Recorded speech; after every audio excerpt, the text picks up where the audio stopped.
C'est sur le réseau Twitter que le docteur Oli Ilunga a diffusé sa lettre de démission. Amer, le ministre congolais de la Santé n'accepte pas le désaveu du président Tshisekedi dans sa gestion de l'épidémie d'Ebola.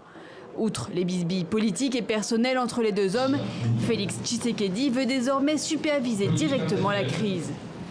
Il a nommé un comité d'experts chapeauté par le professeur Jean-Jacques Mouyembe. Le directeur de l'Institut national de recherche biomédicale de Kinshasa travaille sur le virus Ebola depuis 1976. Cet expert, reconnu mondialement, avait été écarté par le ministre démissionnaire. Un désaccord de fond entre les deux médecins semble poindre dans sa lettre qui met en cause le nouveau comité, dont les membres ont pris ces derniers mois des initiatives ayant suscité des interférences dans la conduite de la riposte.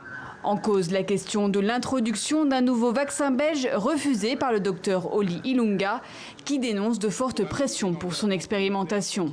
Il serait illusoire de croire que le nouveau vaccin proposé par des acteurs qui ont fait preuve d'un manque d'éthique manifeste en cachant volontairement des informations importantes aux autorités sanitaires puisse avoir une incidence déterminante sur le contrôle de l'épidémie en cours. Aujourd'hui, un seul vaccin est autorisé en RDC, celui de l'américain Merck, efficace en 10 jours, mais le stock est insuffisant. L'utilisation du vaccin belge de Janssen est plus contraignante, mais pourrait toutefois s'avérer complémentaire. Pour les ONG présentes sur le terrain d'Ebola, pas de polémique, il faut vacciner. Le plus important, c'est surtout qu'on puisse aussi élargir la stratégie vaccinale. Le but, c'est vraiment de permettre à un maximum de personnes d'être vaccinées.